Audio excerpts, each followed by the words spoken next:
बोलिए श्री वृंदावन बिहारी लाल की जय। कल श्रवण किया था, भगवान श्री कृष्ण ने बताया कि संतों के पास जाकर के ज्ञान अर्जन करो, ज्ञान प्राप्त होगा। आज भगवान अगले श्लोक में बता रहे हैं कि ज्ञान प्राप्त हो गया फिर जीवन कैसा हो जाता है। ज्ञान होने पर अब अज्ञानी का जीवन कैसा है तो सबको पता है। छोटी सी बात में नाराज, राग द्वेष, ईर्ष्या नफरत, निंदा चुगली, क्षमा बिल्कुल नहीं, बदले की भावना, प्रत्येक क्षण जलता रहता है, अभाव से सदा ग्रस्त रहता है, मूड खराब करके रहता है, हर समय दुखी है। ये तो है अज्ञानी की पहचान। और जिसको ज्ञान हो गया, संतों से ज्ञान प्राप्त हो गया, जिसको ज्ञान हो गया उसकी पहचान क्या है, ये अगले श्लोक में भगवान कहते हैं। जो संतों के पास जाकर ज्ञान सीखने के लिए जो भगवान ने बताया, कल आप लोगों को सुनाया था, तो वो ज्ञान प्राप्त यदि हो गया तो जीवन कैसा हो जाएगा। ज्ञान का मतलब बुद्धि में विवेक अगर जग गया तो कैसी तुम्हारी विचारधारा बन जाएगी, क्या होगा फिर।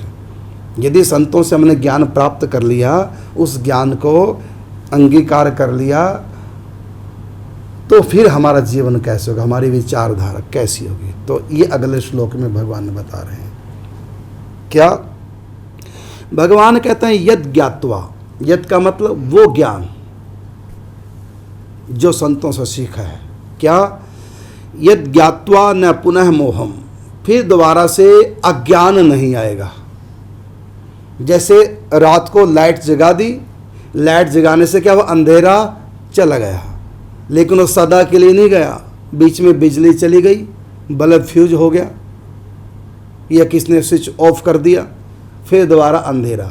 तो यहाँ तो ज्ञान जो है मतलब प्रकाश आ गया, अंधेरा चला गया, तो सदा के लिए प्रकाश नहीं आया, सदा के लिए अंधेरा नहीं गया, फिर दोबारा से अंधेरा आ सकता है। लेकिन यहाँ भगवान कहते हैं ज्ञान का प्रकाश अगर किसी के भीतर एक बार आ गया, उसने परमात्मा की यदि अनुभूति कर ली या आत्म साक्षात्कार हो गया, तो यह ज्ञात्वा न पुनः मोहम, दोबारा से उसको अज्ञान नहीं आ सकता। एक बार यदि ज्ञान अंदर आ गया, फिर दोबारा से, अच्छे बताओ 2 और 2 कितने होते हैं। ये आपको ज्ञान आ गया है ना, ज्ञान अभी ज्ञान गया आपका, बोलो। 15 को 3 से गुना कर दो, कितना हो गया, 45। ये ज्ञान आपका है। तो जब ये ज्ञान आपके पास नहीं था बचपन में, तो आपने गुरुओं से सीखा स्कूल में जा कर के, तो 15 3 45 आपने सीख लिया। आज भी आपको पता है ये ज्ञान आ गया, अब जाने वाला नहीं है। लेकिन ये ज्ञान भी, क्योंकि ये ज्ञान आत्मज्ञान नहीं है, आत्मा के बुद्धि का है। तो जब आप सो जाते हैं, जब आप गहरी नींद में सो जाते हैं, तो 15 3 45 याद रहता है, नहीं रहता है। अच्छा, जब हम मर जाएंगे, फिर दोबारा से दुनिया में जन्म लिया, अगर मान लो भैंस बन के पैदा हो गए, तो 15 3 भैंस से पूछो तो बता पाएगी, भूल गई।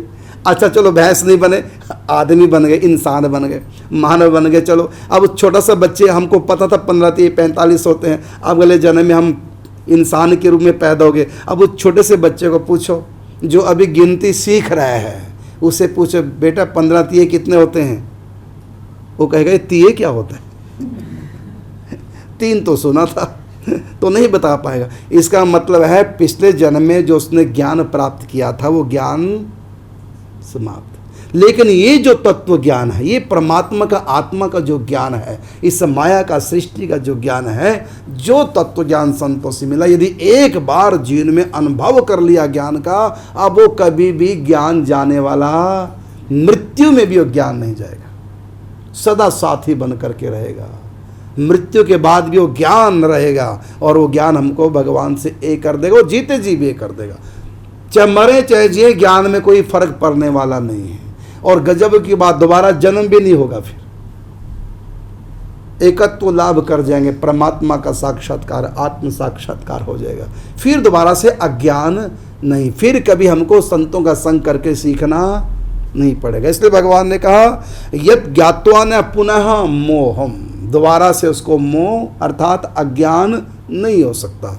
फिर एवं यास्यसि पांडवा, भगवान कहते हैं कि एक बार जिसको ज्ञान मिल गया, प्राप्त हो गया, अनुभव कर लिया, ज्ञान का साक्षात्कार कर लिया, फिर उसको अज्ञान नहीं होगा, सदा उसका साथी बन के रह जाएगा। येन भूतानि अशेषेण दक्ष्यसि आत्मनि अथो मयि। भगवान श्री कृष्ण कहते हैं वो ज्ञान यदि हो गया तो उसका अनुभव कैसे करेगा, ज्ञान का प्रत्यक्षीकरण कैसे होगा, वो सबको अपने समान मानेगा। आत्मवत सर्वभूतेषु, अपने समान। कोई दुखी है, कोई दर्द में चिल्ला रहा है, उसको लगेगा हाय, जैसा स्वयं को दर्द की अनुभूति होती है ऐसी अनुभूति उसको दूसरे के दर्द की भी होगी। कोई भूखा है, अभावग्रस्त भूखा, रोटी नहीं बनी घर में, गरीबी इतनी, दरिद्रता इतनी है और उसके घर में भोजन बना है, यदि उसको पता चलेगा कि कोई भूखा है तो उसको खाने का मन नहीं करेगा। हाय वो बेचारा भूखा, अपनी थाली भी उसको दे देगा, क्योंकि उसको लगेगा वो मैं ही हूँ, मेरा ही स्वरूप है। और ऐसा केवल कल्पना नहीं करता, सचमुच में उसको ऐसा लगेगा दूसरे के सुख से सुखी और दूसरे के दुख से दुखी होने लग जाएगा। आत्मवत सर्वभूतेषु, वो सब जगह अपने ही दर्शन करेगा, अपने से अलग किसी की सत्ता मानेगा नहीं। यहाँ तक कि परमात्मा को भी अपने से अलग नहीं मानता। अहम ब्रह्मस्मि तत्त्वम असि प्रज्ञानम ब्रह्म अयमात्मा ब्रह्म सोहम, वो परमात्मा मैं हूँ, ये सब मैं हूँ। आत्मा का ही सर्वत्र पसारा है, आत्म तत्व के सिवा दूसरा तत्व उसकी दृष्टि में नहीं रहेगा, सब मेरे स्वरूप है। प्रभु मैं, निज प्रभु मैं देखहीं जगत, निज और प्रभु मैं, अर्थात आत्ममय जगत देख रहे या प्रभुमय। ज्ञानी आत्ममय जगत देखते हैं, आत्म सर्वभूतेषु, और भक्त प्रभुमय। निज और प्रभुमय देखहीं जगत और कहीं सन करहूँ विरोध, मैं किसका विरोध करूँ।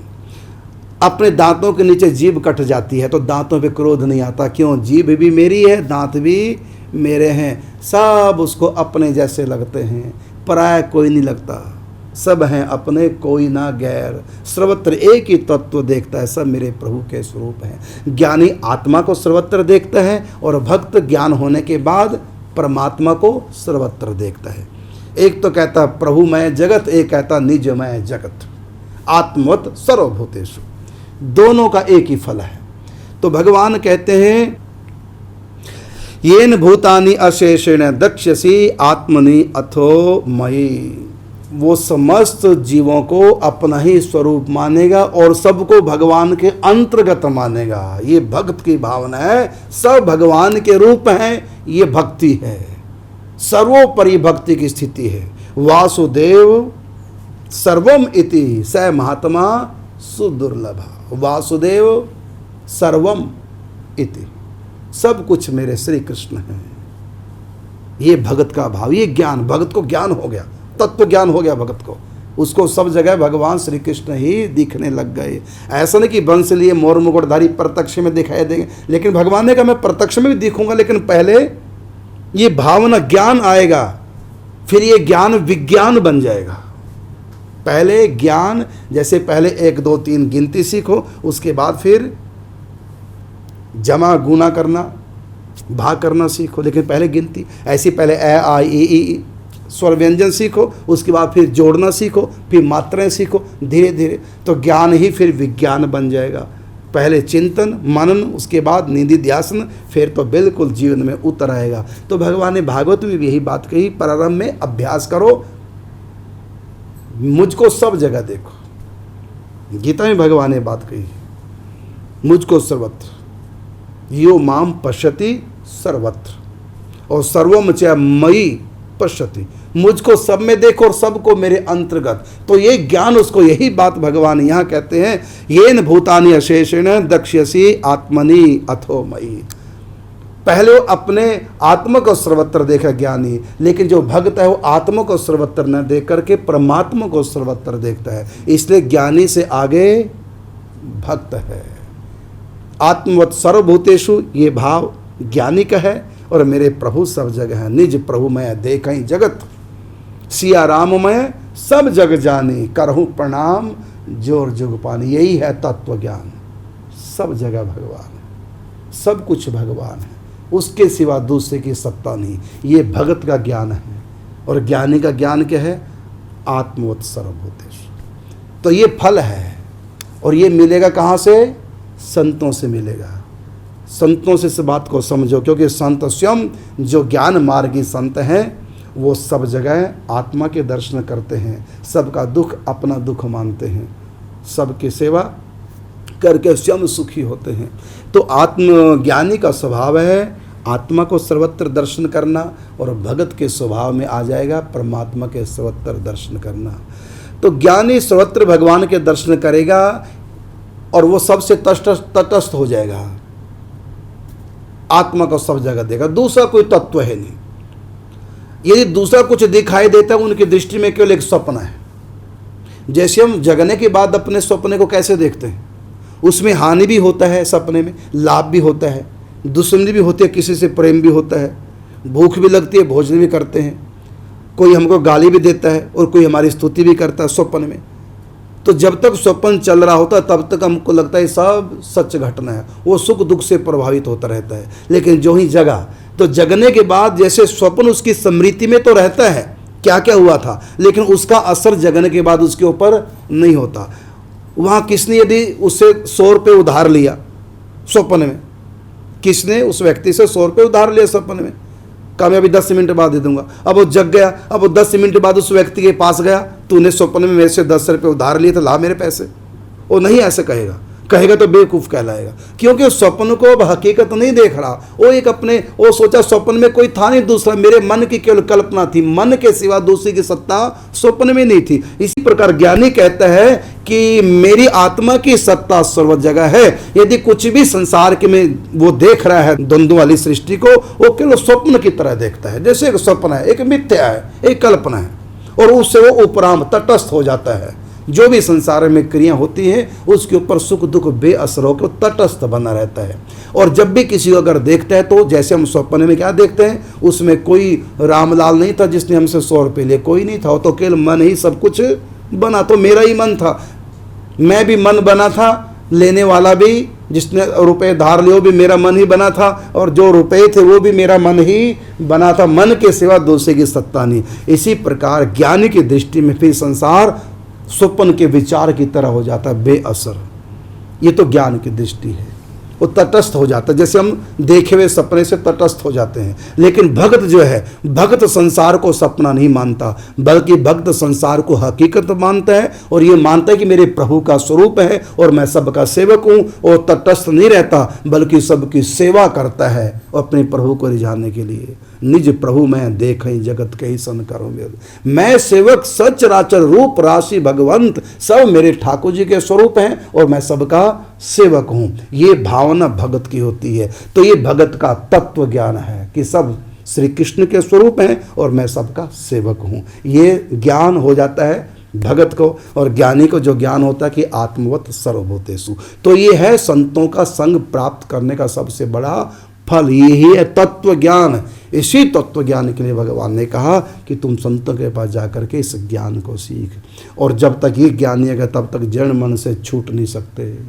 इसलिए इस ज्ञान को सीखना, यहाँ तक पहुँचना है हमको। वासुदेवम सर्वम इति स महात्मा सुदुर्लभा, ऐसी महान आत्मा दुर्लभ होती है जो सब जगह अपने श्री कृष्ण को या अपने आप को सर्वत्र देख रही है। यही है ज्ञान की चरम अवस्था। बोल वृंदावन बिहारी लाल की जय।